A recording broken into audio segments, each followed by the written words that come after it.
Well, Megan, when I was for a few years there, my mom did move out to Los Angeles to help me. The kids were young, and my kids are Irish twins, and my kid's dad is from England, so we would fly 11 hours over to the UK to visit that side of the family, and during the few years that my mom lived in California with us, or down the street from us rather, we would come home and she would have her favorite, my favorite, her recipe of spaghetti in the crock pot.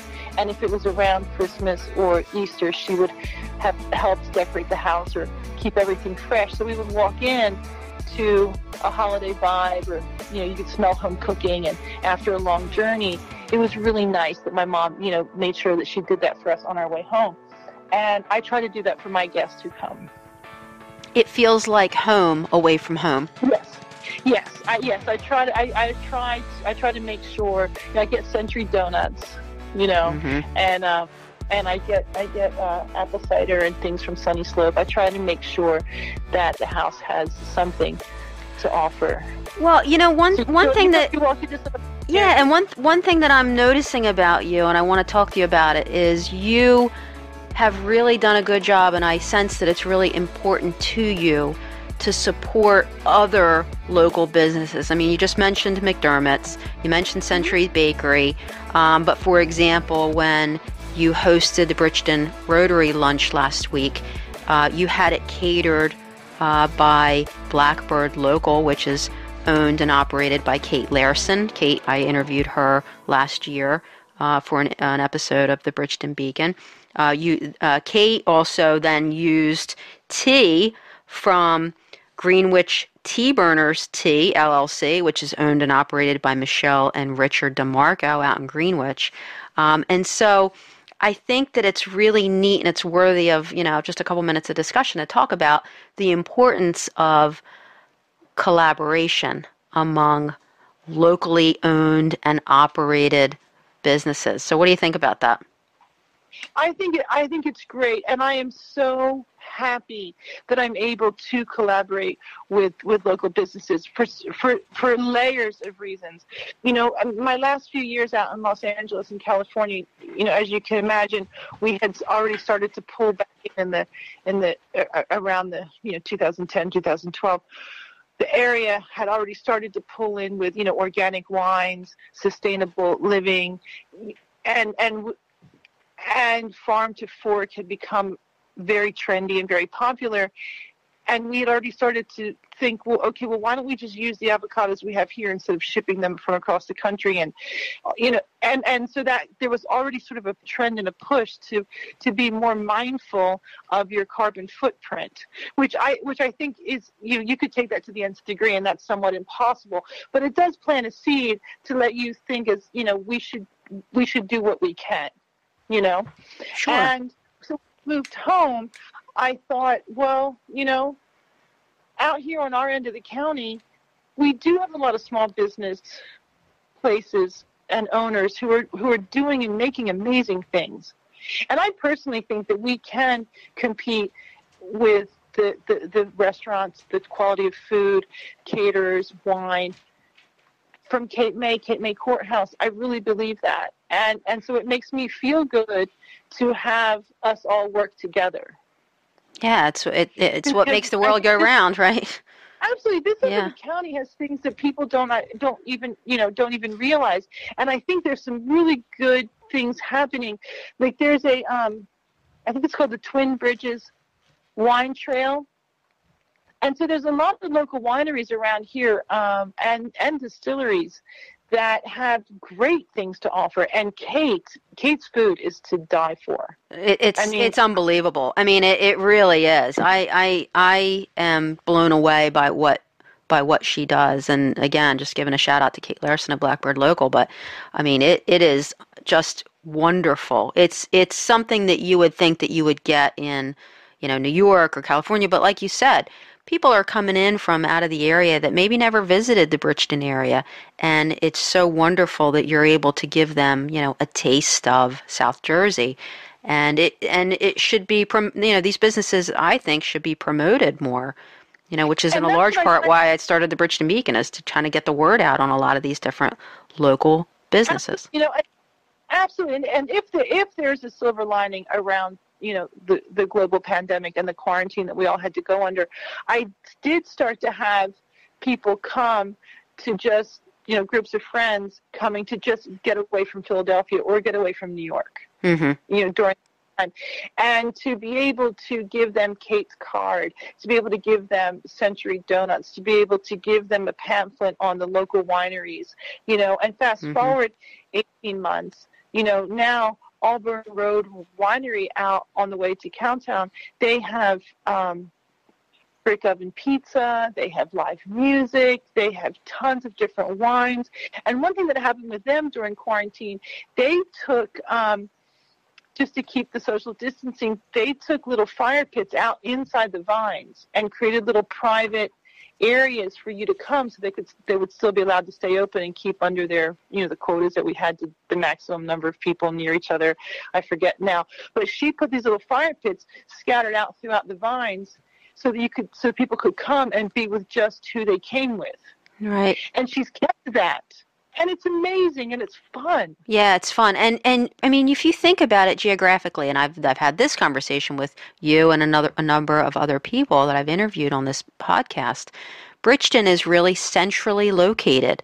Philadelphia, New York, D.C., we jokingly refer to it as Gotham, but it's the truth. It is a really great place to come and visit, and whether you're coming because you're visiting family or whether you're coming just because it's a great middle point. But you're right, during COVID, there were a number of people who I heard had, decided to kind of, lay their head, so to speak, in the Bridgeton area, as opposed to sticking around in the city. So it's great. And a lot of people just take a break and come down for the weekend, and I think that sparked a little bit of more tourism around here than we had otherwise, because we are an escape. There's a lot to do when you get here. There's a lot of little farms that have opened up where you can go see goats, get goat cheese. There's things that you can go around here to get a very much of a country type of a feel, and to get away for the weekend, right, without going even further. And I think we're very untapped in that area. No doubt. I think, what do you think about, because I've been thinking about this a little bit more. Do you think that it's important to kind of get the word out?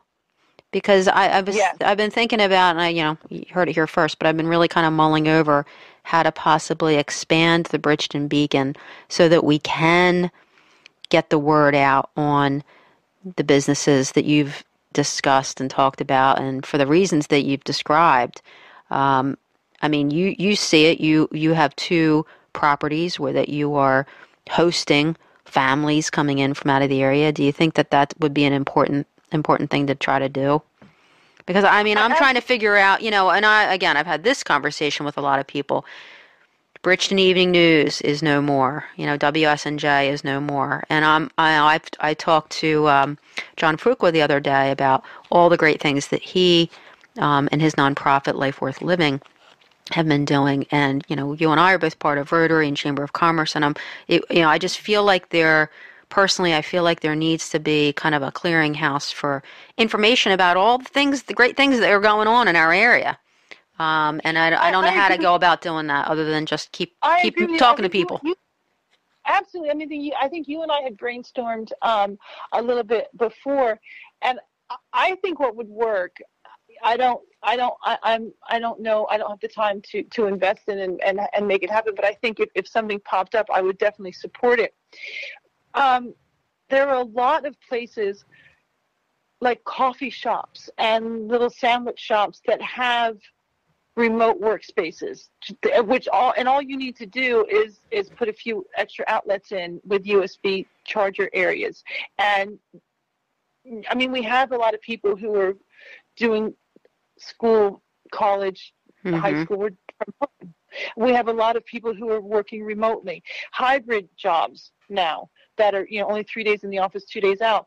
well, just because you're home 2 days doesn't mean you have to stay all the way in your house for those 2 days. I take my computer wherever I can and just set, and then you talk to people and you meet people. So I think if we had things like internet that, cafes, is that what you're thinking of? Like sort of like an internet cafe, but more of, more of a coffee shop that had a lounging area, some tables and chairs, maybe a big, oversized sofa, sort of like the Batcave a little bit, where you could just come, if you had to work from home. Yeah, if you had to work from home, but you don't want to be all by yourself, right. you can just go. I mean, Starbucks is a place that you can do that. And I think if we had something out here in this end of the county like that, I know Hopewell is just got some broadband. Yeah, I was just going to comment on that. That's great. That's something they've been working really hard towards for a while, and kudos to the folks involved in that. Yeah, I mean, even a place like the Green Olive, who doesn't have the upstairs working anymore, if they just What's upstairs there? Well, there used to be a bar up there. I don't know what he's doing. I've never been upstairs there. And there were some private events up there. The paint and pour. You could go paint and drink some wine. There's an area to do that up there. But I think if you just put a few sofas and coffee tables and some extra outlets. Give us all the Wi-Fi password. Yeah, that's a great idea. Have you been to Ventnor Coffee? I have not, but I have heard of it, and I've seen it advertised on social media. We need something. I think something like that, because Ventnor Coffee does have boards, boards with things actually pinned in the wall. You mean to plug in? No, I mean like a big cork board. Oh, like old school cork board plug-ins. I see. Blackbird Locals card on it, or my short-term rental thing right on it. I think those things are nowadays they're considered quaint and nostalgic, but they work. Yeah. Well, what do you think about you have since you've established each of these properties and renovated them and now rented them out, you're renting them out. Would you but I noticed when we had the luncheon, I think that certainly your Whiskey's Bridge on Shiloh Pike would be a great location for event venue, wedding, reception, different types of events. Have you ever thought about that? I have thought about that. I need to. I think when I'm finished renovating, completely the way I want to, I'm going to go down and see what the what the requirements are to have something like that. Got it. Understood. Yeah, because there's a place in Shiloh. It used to be a pallet company, but it's going to be turned into an event venue, and I'm looking forward to that. Where's that at? It's you're heading out away from the. So if you're at Cumberland Mutual and you head out towards where I used to live, and you just keep going. Before you come into Shiloh, right just past the Amish market, there's it used to be a pallet company. It's just a big white sort of giant barn silo type of situation. Right there before the municipal buildings in Shiloh Market. It's on the left-hand side. It's on the same side. And what is it again? It's going to be an event venue. Oh, okay. And he has some amazing, I see them moving in there, some amazing antiques. I saw some really beautiful chandeliers going in there. Cool. Do they, what's it called? Do they have a name yet, or are you not sure? I'm going to have to look into that. I saw a sign go up a few weeks ago. I don't remember. You've got your finger on the pulse of Hopewell Township. Well, because Paul Ritter had mentioned it to me, and he said it would be great if you guys could meet each other and work together, because if he's got a venue and you have places to stay, it would be great to have it all happen in Hopewell. No, he's the man. True. He's the man. I agree with that. Yeah, which would be true. I think this is a beautiful place, a beautiful countryside in the spring and in the fall. This would be great to have events anywhere around in our county. Yeah, without a doubt. And it would help bring in outside dollars. which is always helpful. It is always helpful, I know, and I think that's a great way to look at it as well. I would imagine that the powers that be would want that, right? Bring economic development to the area. What's up with this railroad? I missed the Rotary meeting where the folks came in and talked about the railroad. Are you able to speak upon that or not? Because I'm kind of curious about what that's all about. I was at that Rotary meeting. I was at it, and I think I don't think it's going to be passenger. I think it's going to be freight. Okay. But don't quote me on that. I don't know. Okay, you heard it here first. Yeah. I don't know. I mean, I am the person that uses Amazon. I think I was actually sat here with my Amazon account open when you called. Mm-hmm. Having said that, I hope that a lot of farmland isn't rezoned to Amazon warehouses as I use them. So I think I understand. There's a balance between trying to keep, which is another reason why I try to make sure I, use people like Kate, and I go to Port Royal Antiques and Cowman's Used Furniture, because I think, there's only so much empty space. I agree, and we ought to use it for good. And but I think it's really important to bring awareness to all of the great things. Right. There's absolutely a balance, and the county needs jobs and stability. And I think in my short little experience here, being part of Rotary and being part of the Chamber of Commerce, I think people on this end of the county are trying to strike a balance. Yeah. Well, as speaking of Paul Ritter said, he spoke with his feet and he came back home, and so did you. Yes. I mean, I think I know a lot of people who left and came back. There's something about South Jersey. Our relationships with it, whether it's our friends, our family, our love interest, we're very loyal, and I think the relationships are deeper, stronger. I agree 100%. I think Bridgeton is the microcosm of the country. And you're an hour from everything. Mm-hmm. For sure. I mean, I had a doctor in Philadelphia that I used to see right on like Chestnut and 9th or something, and I could leave Rhodestown at just before 9 o'clock, and I could be in the waiting room signed in at 10. Yeah, it's geographically speaking, it's really a perfect location for a lot of people for a lot of reasons. Absolutely, and I can leave here and I can be down the shore in an hour. Yeah. And I used to, when I first moved here, I still had a lot of business and my friends up in New York, and I had many weeks where I would teach a yoga class at Anytime Fitness here in Hopewell. Teach that class at 8 o'clock in the morning, drive straight to Trenton, jump on a quick train, and have lunch with one of my friends from LA who was in New York. We would be at the Standard Hotel by 1. Now, if that's not an advertisement, I don't know what is, because that's great. But it's true, obviously these are midweek, I'm not sitting in traffic on the 295, but I would go straight up to Trenton train station, take the fast Amtrak right into Penn, and hop in a cab and be at lunch. That's great. That's wonderful. So let me ask you a question. If folks that are listening need a place to stay in the great city of Bridgeton area that we've been talking about, how do they get a hold of you? You can look on social media, Whiskey Array. Whiskey Array. So AWHISKEYARRAY. Mm-hmm. Okay. Yep.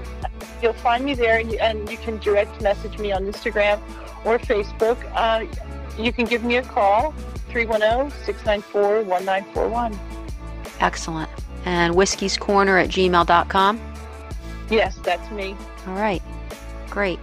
Well, I appreciate you taking the time to share with us, what led you back to town, what led you to buy these two beautiful properties after, of course, having renovated them, and sharing with us your thoughts on the area. It's great. I'd love to have you back. Let me ask you a question. I'm thinking about expanding the beacon and have video. What do you think about that? Think that's helpful or not? I think that would be great. I think that would be great. Okay. Because I think, I'm a visual person. I would love that. Okay. I would, maybe that would help, because if, people are listening to us talk about the area, so if some of your things had video attached to them, we could show them the area. All right, great. I love it. Well, let's talk more about that. And if I add some of that, I want to have you come back and everybody can see you and hear you at the same time. That sounds great. You take care. All right, Catherine, thank you so much for joining us. Signing off here from the Bridgeton Beacon. Thanks again. And don't forget to subscribe anywhere you listen.